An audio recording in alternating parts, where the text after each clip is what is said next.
Olha lá. E é selvagem, né, cara, não é? Esse pato, ele já Olha tá só. ligado. Já tá ligado. Olha só que sem vergonha. Se liga. Olha O que só. você tem na mão aí pra galera entender? Ração de peixe, ó. Fica olhando, cara.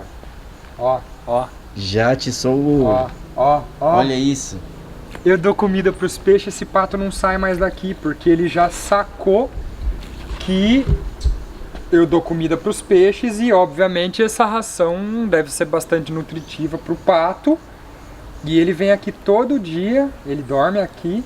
Olha lá os peixinhos, Olha comem, bate, isso. pica a patinha dele, ó. Olha lá. Eles ficam brigando. Vamos jogar longe pra ele também ter comida longe.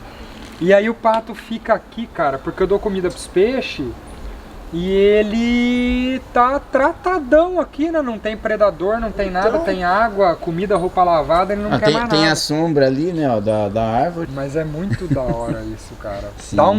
Fecha na Vitória Regia se der. Ah, Ali tem uma folha nova bem legal, ela tá começando a já ficar com espinho, tá começando a ficar grande.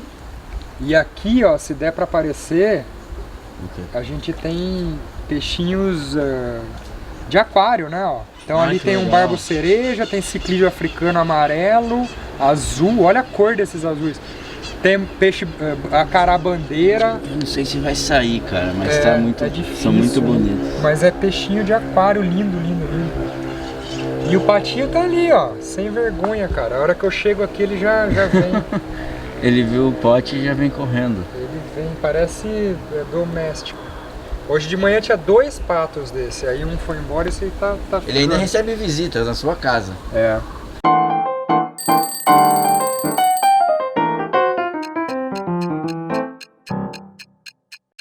Bom, então assim, eu separei os 3 pontos da arquitetura da felicidade, né? Na verdade, eu que inventei esses 3 pontos, não está escrito em lugar nenhum, mas eles são decorrentes da minha observação nessa prática de arquitetura, beleza? Então, o que eu imaginei que a gente pode falar? Verdade dos materiais, emoldurar a paisagem e as sensações que a arquitetura promove. Por que esses pontos eles são princípios da arquitetura da felicidade para mim? A verdade dos materiais, a gente já falou em uns vídeos a respeito do toque, né? Da superfície e da importância dos materiais de acabamento eles serem naturais e a arquitetura aceitar que eles permaneçam no seu estado natural. Então, quando eu tenho uma mesa de madeira, eu não vou querer deixar ela tão perfeita, entre aspas, a ponto dela parecer uma superfície de vidro, com verniz de alto brilho e tudo mais. Não, cara, deixa a mesa aqui detonada. Essa xicarazinha, ela é de ágata, ela é ferro esmaltado. Então, se esse café estiver muito quente, mesmo que eu pegue pela alça, vai queimar a mão. O que obviamente significa que vai queimar a boca muito. Então, se essa xícara ela não é térmica, a hora que esfriar, eu sei que o café vai estar numa temperatura boa. Olha a tecnologia do mineiro, quando ele inventou essa xícara. Ele é muito esperto, o mineiro. Aí, significa que o líquido está numa temperatura adequada para você tomar, porque você não queima mais a mão. Mas é um exemplo que a gente traz para a arquitetura também, né? Então, se eu tenho uma superfície, cada material ele vai nos dar um recado, porque ele tem uma característica. Eu falei da madeira, a pedra ela tem um comportamento, o concreto tem um comportamento. Então, essa verdade dos materiais significa aceitar o material como ele é e não querer forçar a barra. Quando o cliente vem e fala assim, eu queria um deck de madeira em volta da minha piscina, mas madeira não tem aqueles problemas de rachar e descascar e empenar? Daí eu falei, claro. Daí a pessoa fala assim, então, mas daí eu não quero. Eu quero que a madeira fique perfeita. Daí eu falo, não, então você não quer a madeira. Porque você não aceita a madeira. Porque a madeira é torta, ela vai rachar, vai ter um bichinho que vai pegar. Então, ou você entende o que é um material e usa ele a partir disso, ou o arquiteto tem que avisar o cliente que na verdade ele não quer aquilo. Nesse né? sentido, vou até polemizar um pouco. Onde ou como se enquadraria nisso a madeira plástica? Putz. Porque assim, beleza, é plástico, só que é reciclado, tem a carga vegetal. Dá para encaixar na arquitetura sustentável? Foi uma dúvida que apareceu agora.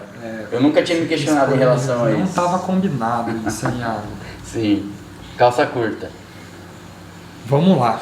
Eu já tive experiência em fazer projeto de pergolado com madeira plástica. Não gostei.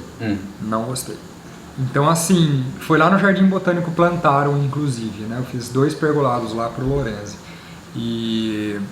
cara, eu acho que é válido, é um material interessante. Por exemplo, quando eu fui para Fernando de Noronha, as passarelas de Fernando de Noronha, que são elevadas, as trilhas por onde você anda, são todas de madeira plástica. Porque elas não vão apodrecer com o tempo, aquela maresia. E, cara, tava super legal. E é um material, como você disse, que usa material reciclado e tudo mais. E ela tem uma alta durabilidade. Mas não tem a essência da madeira. Então, para aquele ambiente, fez total sentido. Mas eu não usaria num deck de uma residência, por exemplo, porque eu gosto do toque da madeira e ele é importante, e eu acredito que a madeira plástica, por exemplo, ela é totalmente coerente com a arquitetura sustentável, mas ela não seria suficiente para a arquitetura da felicidade, porque ela perde o lance do toque.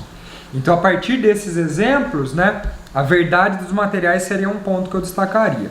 O segundo é emoldurar a paisagem, né? Um dos 5 pontos do Le Corbusier, que é, né, o mestre da arquitetura moderna, era emoldurar a paisagem. Então é quando o arquiteto concede o espaço e ele projeta a abertura, portas e janelas, para emoldurar a paisagem. Para mim isso é importante por diversas razões, né? A questão de circulação de ar natural, ventilação cruzada, mas a parte de emoldurar a paisagem é especialmente importante porque de fato vai trazer os olhos da pessoa o fora para dentro. Então eu projeto de dentro para fora e aí me importa saber o que a pessoa está olhando quando vai olhar através de uma janela qualquer. E o que vai estar atrás da janela eu projeto. Porque eu projeto toda a arborização de todos os projetos. Ou, quando eu tenho uma paisagem muito bonita, eu levo isso em consideração, né? Então, esse seria um ponto que eu destacaria também. Valendo? Valendo. Horas depois, esse aqui já é o segundo café. Pessoal, se vocês notarem uma diferença no foco, né? Na cor também. Na cor e no foco do vídeo, é porque 30 minutos depois, o Iago fez um novo arranjo na super câmera dele e teoricamente nessa a gente está muito mais interessante. Até porque tanto o quadro quanto a câmera são novos e a gente está aprendendo a fazer no dia a dia. E eu acho que isso tem que ser mostrado também, principalmente nesse quadro, né? Que a ideia é justamente aproximar um pouco da gente. Então assim, se tiver diferente, tá valendo, foi de propósito, beleza? Espero que fique melhor. Depois vocês botam nos comentários se os pontos da arquitetura da felicidade 1 e 2 estão mais bonitos que o 3. Mas já é um blogueiro completo, né? Bota nos comentários, tá aprendendo super rápido. Vocês falam. Então a gente falou dos dois, daí o Iago cortou, fez uma revolução aí, teoricamente é para agora, tá muito mais legal.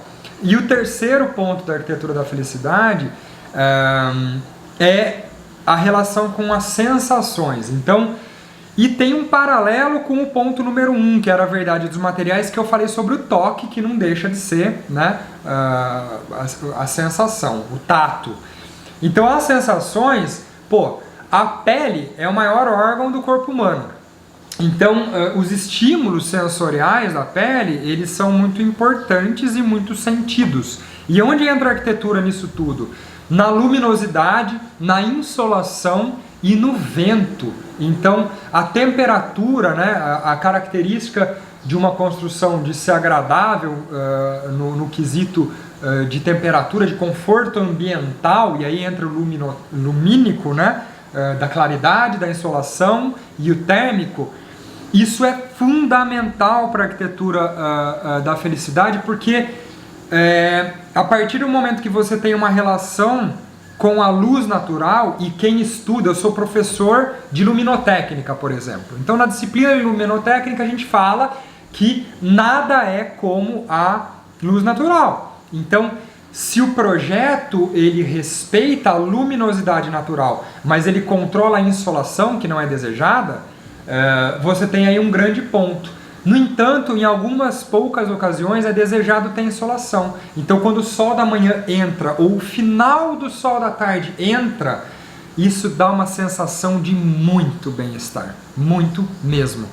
Que é o sol entrando não de uma forma agressiva, de uma forma planejada, e a gente sabe o que tem que fazer, como dimensionar e aonde colocar as aberturas, as janelas, para que esse sol entre e não frite o cômodo e não fique super quente.